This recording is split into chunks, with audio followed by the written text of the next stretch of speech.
Many Ghanaians have spoken against the illegal mining of gold and other natural mineral resources from the land in Ghana.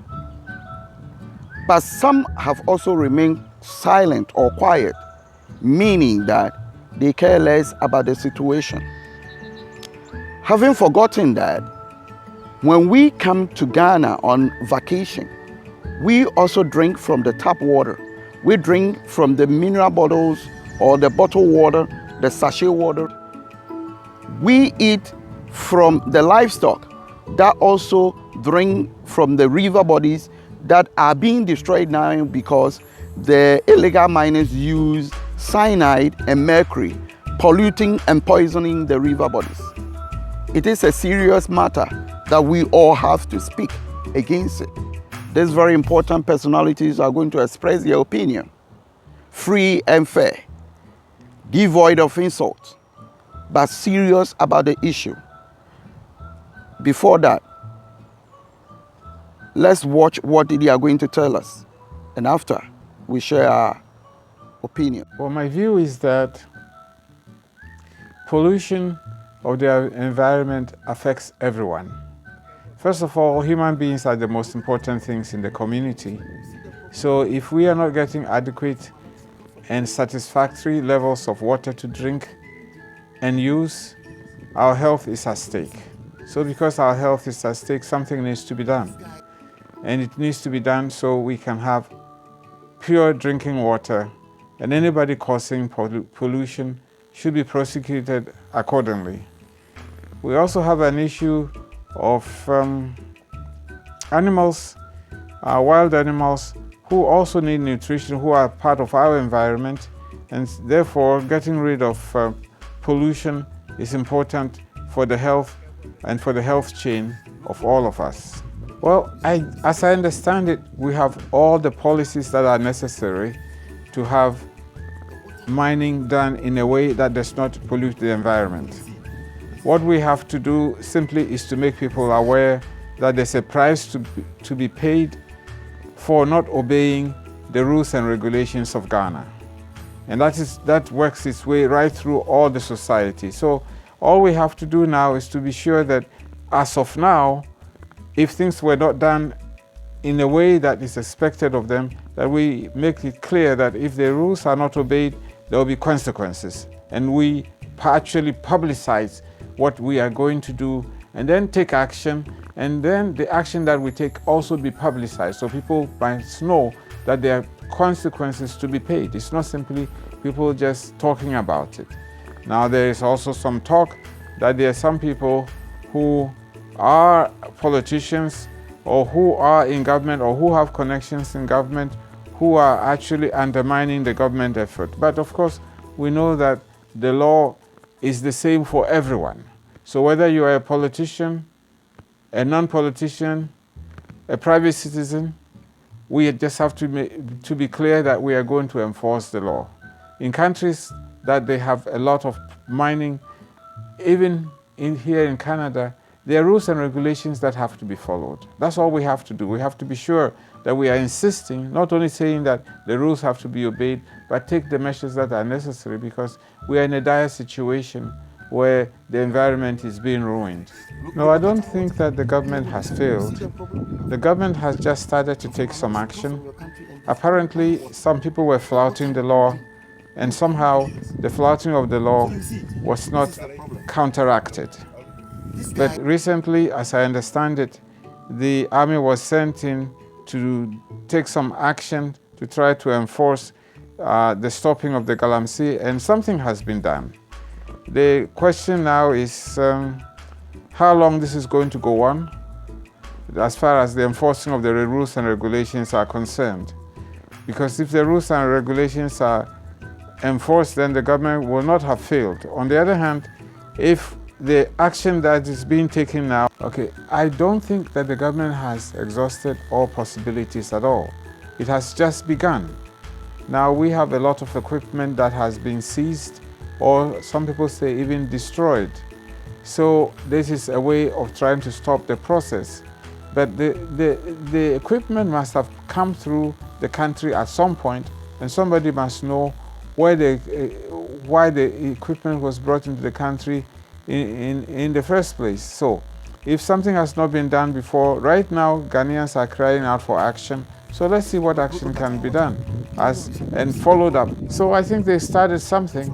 Now there are allegations that there are some people who are politicians who are using their connections to keep the Galamsey going in a private and covert fashion. Well, let's check out if this is true.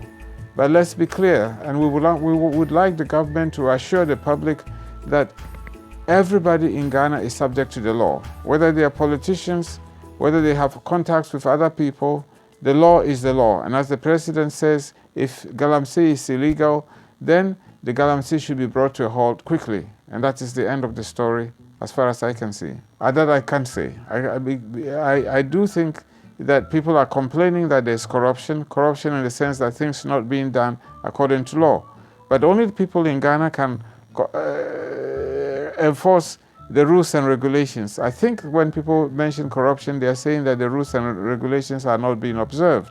It takes two people to be involved in corruption: the person who is being corrupted and the person who is offering something in order that the law not be followed up. So I would say that being far away, sometimes people make statements and the statement may or may not be true. So until one has proof, I think it doesn't serve any purpose for me to say that there's corruption in Ghana or there isn't corruption in Ghana. The Ghanaian people themselves must be encouraged by their own government so that they can report on issues that are deemed to be corrupt, and let the government make it possible, offices that people can go to and report if Ghanaians feel, because the report is coming from Ghana. Whether it's true or not, we don't know. So what we have to do is that we have to encourage Ghanaians so that they don't allow corruption to take place, because corruption can only go on if the people who are carrying out the corruption think that they can do the corruption with impunity. That means not being punished for some reason. Okay? So whatever form of corruption that people think they are seeing, talking about what happened yesterday is great, but what we have is today and what's coming tomorrow. So we must take action to correct these things. Well, my stake is the health of the people of Ghana. And so the health of the people of Ghana must not be undermined or corrupted in any way. So any actions that are going on that are undermining the health of the people of Ghana, for example, polluted water and polluting of the water bodies that actually can also have some fish that is a source of nutrition, is a source of concern to me. And I think that the government should make it a priority, if it's not already a priority, to put a stop to that sort of pollution. Well, I'm happy that the youth seem to be speaking up. Now, it's good for all citizens, not just the youth alone, to speak up and demand of people what it is that is expected of them. I think that when we start this culture of speaking up, we'll find that most of the things that we are not happy with will be corrected. And we must let people know that if they don't do their job, we will take action so that they don't have those jobs. That means that if you're a politician and you are not serving the interests of your community, you must know that you are not sacrosanct and that you can in fact be removed at the next election. So the youth are making a lot of noise, and the noise is good, because sometimes when things are not correct, then the only way to bring things to be corrected is to make some noise, and to make the noise in the way that people can hear and then take action to correct them. So I support the youth, but I also support everybody. It's not a question of being quiet and saying, oh, we are suffering, but we are going to be quiet. No, we will be quiet only when our legitimate concerns are addressed. I think the policies are in place. We just have to be sure that they are enforced. For example, it's clear, according to the president, that you cannot mine and pollute waters. So we have to make sure that whoever is doing that is punished, or the business put to a stop, or they present a business program that makes sure that they can mine but not pollute. But we cannot have pollution and just as a result of mining and for people to be damaged in this way. Well, I know you struggled many years, Mr. President, to come to the office that you are in. And I know that the party platform has a lot that is offering the Ghanaian people. Now, some people may not see or may not be aware of all the things that are being done. Certainly, everything has not been done yet. But it's also good for Mr. President for you to make a whole list of all that has been achieved in the 5 years that you have been in office, and also to point out some of the things that are being done now, and also to reinforce the idea that the current big concern about Galamsey is something that you are also very much concerned about, and you are taking action, and let the publicity be that the action is being taken to correct the issues of pollution and the Galamsey. With the issue of Galamsey going on in Ghana, all that I would say is that water is more precious than gold, and there's no alternative to water. Without water, no human being, no living thing can survive on this planet Earth. The Galamsey issue has to be taken serious, and the government needs to address it. All those who are involved in the Galamsey have to be arrested, prosecuted, and jailed. What I'll ask the government to do is to make sure that those who are the financiers are the actual people that the government should go after. Because without finance, those little cases in the site digging, they wouldn't go there if they don't get the money. So the government should go after the financiers and make sure that they are arrested and prosecuted. And also, there is this issue of both political parties, NDC, NPP, have their members involved. Both political parties should make sure that all their members that are involved in Galamsey, they are brought to justice. And if any political party is founded that is saying that their members are involved in the Galamsey, I will ask Ghanaians that political party should be banned forever from Ghana politics, because they don't seek power to come and destroy the environment. They seek power to develop their country.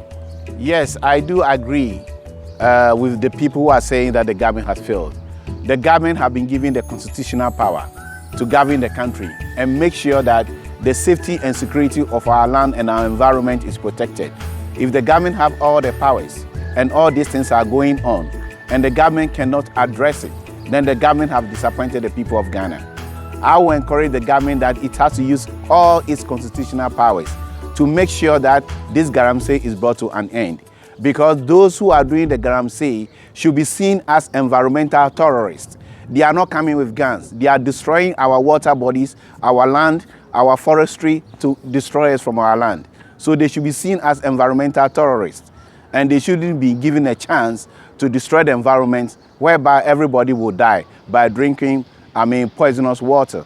So the government has failed the people. The government has to make sure that it fight the battle to the end, and will support him to win the battle. I would say that the chiefs are custodians of the land. And as a chief, and you are in charge of a particular community, you have to make sure that the community land and the people are protected. And if you sit down and you allow people to come and destroy your water bodies, and the people that, the people who are your subjects, and you sit down for them to destroy your water bodies and you don't take any action, then that means that you have really disappointed the people. The people have the traditional power as custodians of the land to make sure that any environmental destruction, they will fight it to the end. They don't have to give land to people because they bring them money.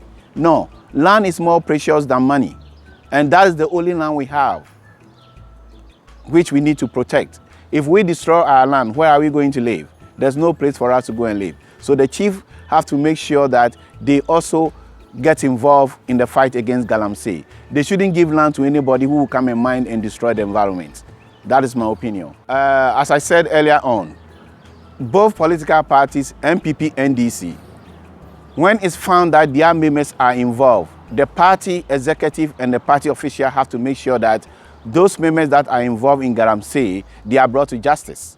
Because you cannot fight the battle when your own people are involved. The public will never have confidence in you. The only way the public can have confidence in you is that those members in your party who are involved, you bring them to justice. Then we know that you are fighting the battle. But if we have a double standard, you punish some people and the people within your party who are buying excavators to destroy the environment, then there's no need that you fight a battle. For you to win the confidence of the public, you have to make sure that you bring your members to justice. As far as I know, I haven't read any detailed environmental policy of the Ghana government, but I know we have ministers of environment, and I believe they have some policies. So those policies that are available, the government should make sure that those policies and rules are enforced. Once the rules are enforced, people know that once they destroy the environment, right, there are consequences to it. What I would say is that we have ministers of environment. If you take Canada, for instance, we have ministers of environment, and they have specialized agents, environmental task force. They are trained and well armed, right? So they go out to make sure that those who destroy the environment, they arrest and prosecute them. So the Constitution must give, certain body the strong powers to be able to prosecute, arrest and prosecute those who destroy the environment. The police and the military are temporary issue, but my suggestion is that the government should set up environmental task force who are well trained with knowledge about environment, and they will be going all over the country, not only on Galamsey. Plastic is destroying our land. Farmers are using herbicides. All sorts of environmental degradation. All these are things that we need to put together as environmental issue to address it once and for all. If not, the very land that we live on, we will lose our land and there will be no place for us to live. Mr. President, you've been my friend for a long time, since you started contesting for your political position. I have supported you from Ghana to North America. What I would please encourage you to do, that you have to be fair. We did have confidence in you that you come and transform the country and the economy. Now that people are complaining, listen to the people and make sure that the critical issue of the country, which is the Galamsey, you really have to be firm and fight it for us. You have all the constitutional powers to make sure that our environment is protected. We have only one environment and nothing else. If we destroy our land, Ghana, now, we have no place to go. So, Mr. President, I will encourage you as a good friend to make sure that you fight the Galamsey to the end. If that will be the only legacy that you will leave behind, I mean, that is great, because the environment is very important, especially water. As I said, there's no alternative to water. Water is more precious than gold. Without water, no human being can live on this planet Earth. So, Mr. President, I encourage you to fight this battle to the end, and we are behind you. If that will be your only legacy, we support you. Fight the battle and let us succeed together. Thank you. What do we want our chiefs to do? What do we want our law enforcement agencies to do? What do we ourselves as individuals have to do to ensure that this problem is solved once and for all? Once again, my name is Stephen Quaye, a freelance journalist in Toronto, Canada. Thank you.